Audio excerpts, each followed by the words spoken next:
नमस्कार विद्यार्थी मित्रांनो, आता आपण परत ऑनलाईन पद्धतीने आपण लेक्चर्स घ्यायला सुरुवात केली आणि आज आपण बघणार आहोत पहिला पाठ वेगवश्ता। आता वेगवश्ता या पाठाचे जे लेखक आहेत ते आहे प्राचार्य शिवाजीराव भोसले। त्यांचा जन्म 1927 ते 2010 म्हणजे मृत्यू 2010। नामवंत वक्ते, महाराष्ट्रातील सुप्रसिद्ध विचारवंत आणि व्यासंगी लेखक। देशात आणि विदेशात अनेक विषयांवर व्याख्यानमाला गाजवल्या। पुणे येथील वसंत व्याख्यानमालेत सलग 28 वर्षे व्याख्याने दिली। म्हणजे त्यांनी ते नामवंत वक्ते तर आहे, सुप्रसिद्ध विचारवंत व्यासंगी लेखक आणि त्यांनी अनेक व्याख्यानमाला गाजवल्या आहे। पुणे येथील वसंत व्याख्यानमालेत सलग 28 वर्षे त्यांनी व्याख्याने दिले, म्हणजे 28 वर्ष व्याख्यानाचं सुद्धा त्यांनी काम केलेलं आहे। कथा, वक्तृत्वाची जागर, खंड 1 आणि 2, जीवनवेध, दीपस्तंभ, देशोदेशीचे दार्शनिक, मुक्तिगाथा, महामानवाची, यक्षप्रश्न, हितगोष्टी इत्यादी ग्रंथ प्रकाशित आहे। म्हणजे त्यांचे बरेचसे ग्रंथ सुद्धा प्रकाशित आहे।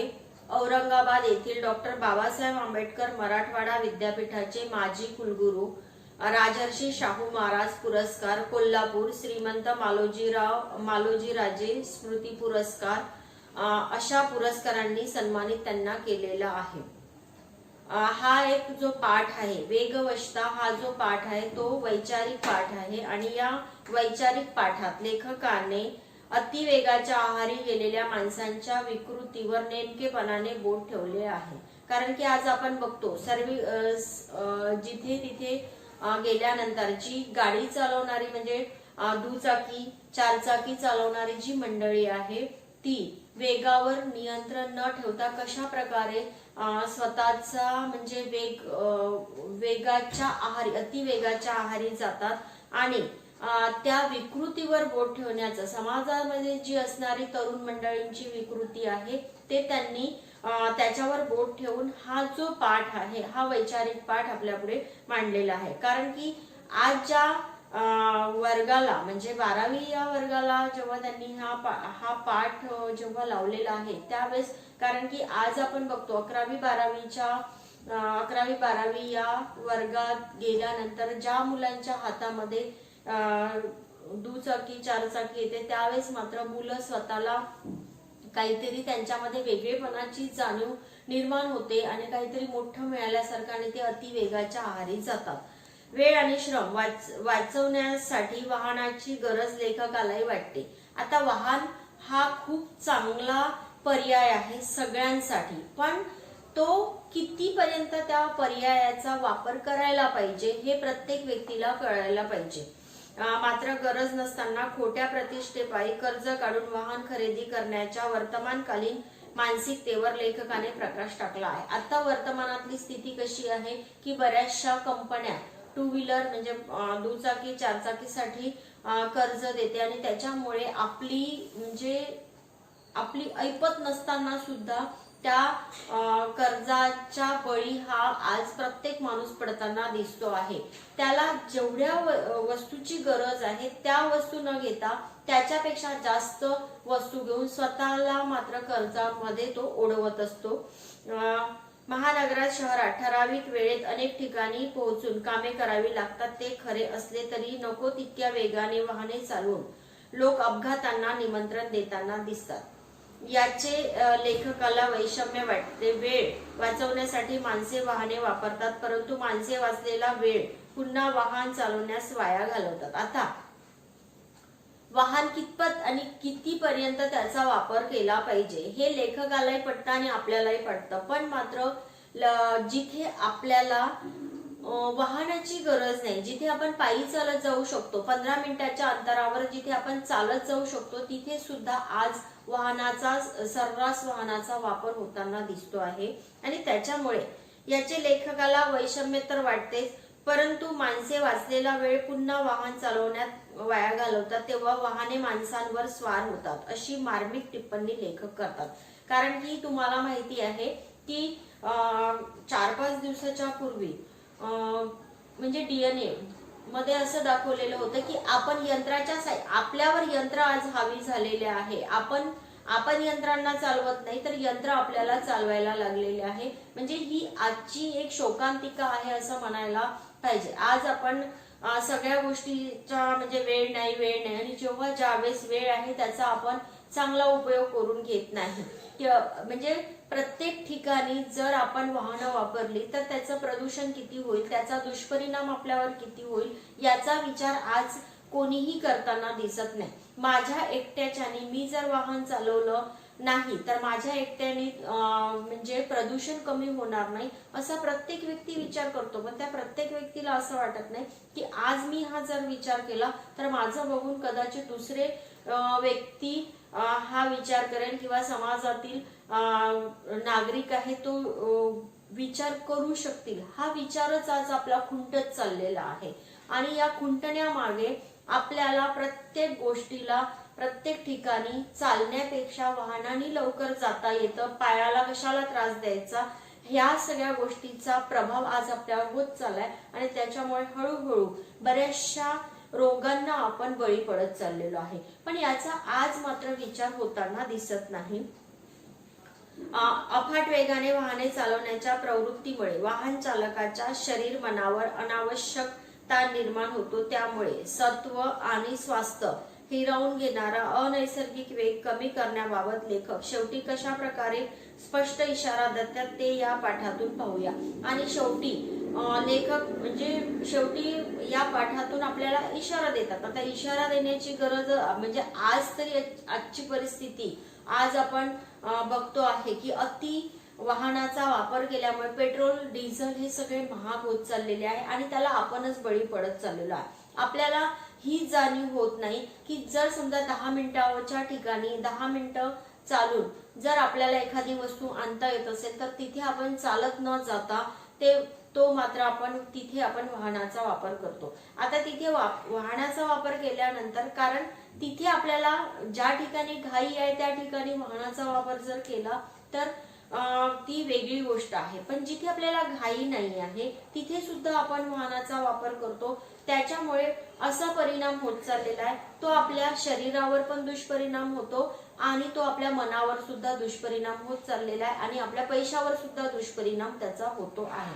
आज ही जी परिस्थिती आहे ती अत्यंत बघण्यासारखी आहे, अत्यंत लक्षात घेण्यासारखी आहे. आणि हेच सुचवण्याचा प्रयत्न म्हणजे आज जरी आपण सगळ्यांना कळत असलं तरी सुद्धा ती गोष्ट आपण प्रत्यक्षात कशी अंमलात आणली पाहिजे याचाच विचार आज कोणी करत नाही. वेग हे गतीचे एक रूपक आहे. आपले जीवनही स्थिती आणि गती यात विभागलेले आहे. थांबणे, चालणे, धावणे असे हे जीवन चक्र फिरतच आहे. आपल्या विचारांनाही गती असते जिला आपण प्रगती म्हणतो. या विचारांची गती असते. गतीला जेव्हा दिशा असते तेव्हाच ती प्रगती या संज्ञेला पात्र ठरते. दिशाविहीन गती ही अधोगती ठरते. आजच्या जीवनात विलक्षण वेगवानता आढळते. रस्ते वाहनांनी व्यापलेले असतात. माणसे घरात राहतात म्हणून अल्पकाळ तरी स्थिर राहतात. एरवी गतीपायी अगतिक होतात. म्हणजे वेग हे गतीचे एक रूप आहे असं जरी म्हणत असलं तरी मात्र आज आपण थांबणे, चालणे, धावणे असे हे जे जीवनचक्र फिरत राहते ते कुठेतरी आपलं थांबल्यासारखं झालेलं आहे. जिला आपण प्रगती म्हणतो ती मात्र आज आपल्याला अधोगतीकडे नेताना दिसत आहे. आता मी उदाहरण सांगितलं की ज्या ठिकाणी आपल्याला घाई नाहीये आणि 10 मिनिटं चालून जर आपलं काम सहज होत असेल तर तिथे आपण नक्कीच चालायला पाहिजे. प्रत्येक ठिकाणी आपण वाहनाचा वापर केलाच पाहिजे असं नाही. आज आपण म्हणतो की मी एक प्रगती केली, माझ्याकडे दुचाकी घेतली, 4 चाकी घेतली, पण प्रगती केली. पण त्या प्रगतीचा वापर आपण कुठे करायला पाहिजे हे प्रत्येक व्यक्तीला कळलं पाहिजे.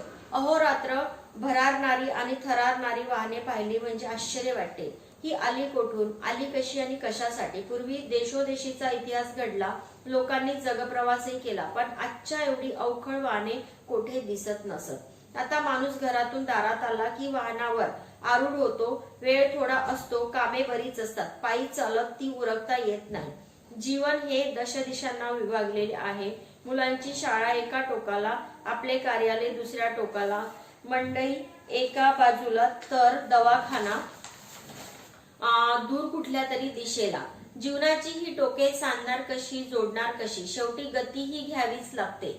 यथाप्रमाणे गती ही गरज आहे, पण अप्रमाण, अवास्तव्य आणि अनावश्यक गती ही एक विकृती आहे. आता आज आपण मान्य करतो की एखाद्या मोठ्या मुंबई सारख्या शहरामध्ये राहिला असेल, दिल्ली सारख्या, कलकत्ता, चेन्नई किंवा मोठे जे शहर आहेत, त्या शहरामध्ये जर एखादी व्यक्ती राहत असेल तर त्याच्यासाठी गती म्हणजे वाहनाचा वापर करणं खूप चांगलं आहे. कारण की त्याला एका ठिकाणावरून दुसऱ्या ठिकाणावर जाताना त्याला त्या वाहनाची गरज आहे. पण जिथे गरज नाही तिथे मात्र हा अनावश्यक खर्च होताना आज आपल्याला दिसतो आहे. आणि तो कशासाठी आणि का हे मात्र प्रत्येक व्यक्तीला कळलं पाहिजे. जोपर्यंत हे प्रत्येक व्यक्तीला कळणार नाही तोपर्यंत मात्र याचा जो दुरुपयोग आहे तो कमी होणार नाही. आपली कामे यथासांग पार पडावी तेवढा वेग जीवनाला असावा. त्यापेक्षा अधिक वेग म्हणजे अक्षम्य आवेग म्हणावा लागेल, तो आत्मघातकी ठरतो. आता जर समजा जो व्यक्ती दिवसभर वाहनाने चालतो आहे, तो वाहनाने इकडे तिकडे फिरतो आहे, पण संध्याकाळी आल्यानंतर जर समजा त्याला जर काही काम असेल तर मात्र त्याने वाहनाचा वापर न करता त्याने आपल्या दोन पायाचा वापर करणं हे त्याच्या शरीरासाठी आणि त्याच्या खिशासाठी दोन्ही गोष्टीसाठी खूप आवश्यक असतो आहे.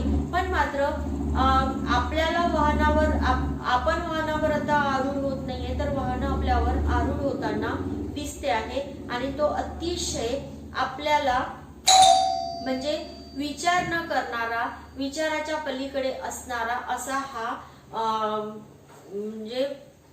हा प्रकार वाटतो आहे. आणि या प्रकारामुळे मात्र आज आपण बऱ्याचशा गोष्टींना आपण बळी पडत चाललेलो आहे. आणि त्या बळी पडण्यामुळे मात्र आज आपल्याला या बऱ्याचशा गोष्टींचा दुरुपयोग केल्यामुळे, वापर आणि दुरुपयोग, उपयोग आणि दुरुपयोग या दोन्ही गोष्टी खूप म्हणजे आपल्याला ज्या व्यवस्थित प्रमाणात करता आल्या पाहिजे ते आपण करायला पाहिजे.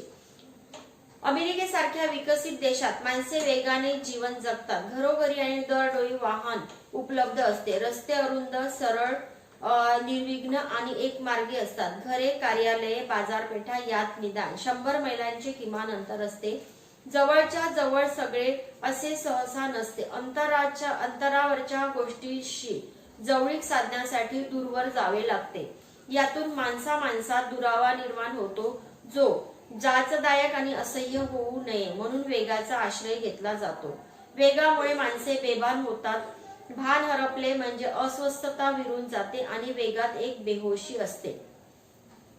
भारतीयांनी अमेरिकन जीवनशैली पत्करण्याचे कारण नाही. आपल्याकडे अंतरे कमी आहेत, माणसे खूप आहेत. आता आपण जर बाहेरच्या देशाचा जर विचार केला तर बाहेरच्या देशामध्ये प्रत्येक घरोघरी वाहने आहे, पण अंतर फार आहे, रस्ते छोटे आहे आणि त्याच्यामुळे त्यांना वाहनाचा वापर किंवा त्यांची जीवनशैली आपल्यापेक्षा पूर्णपणे वेगळी आहे. पण भारतातील लोकांनी या जीवनशैलीचा वापर करणं हे पूर्णपणे अयोग्य आहे. आता ते अयोग्य कसं? कारण आपल्यामध्ये आता समजा तालुक्याचं एखादे ठिकाण असेल किंवा गाव असेल तर सगळ्या गोष्टी आपल्या जवळजवळ असतात आणि त्याच्यामुळे आपल्याला तिथे वाहनाचा वापर केलाच पाहिजे किंवा करायलाच पाहिजे याची काहीही गरज नाही. तरी सुद्धा आपण दुसऱ्याचं अनुकरण करून मात्र ह्या सगळ्या गोष्टीचा आपण विचार करत असतो.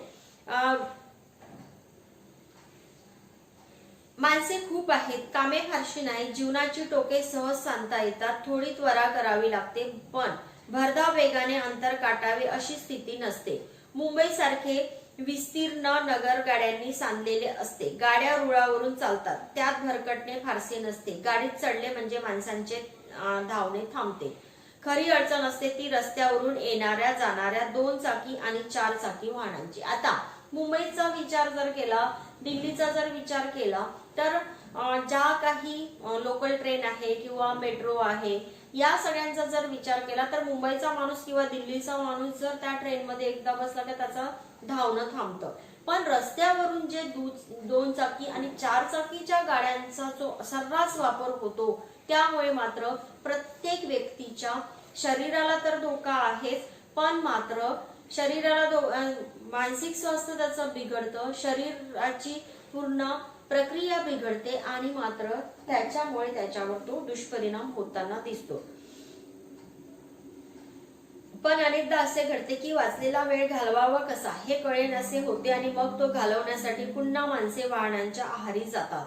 आरंभी माणसे वाहनावर स्वार होतात, मग वाहने माणसांवर स्वार होतात. आता सुरुवातीला मात्र माणूस हा वाहनांवर स्वार होतो आणि काही कालांतराने मात्र माणसांवर वाहनं स्वार होतात.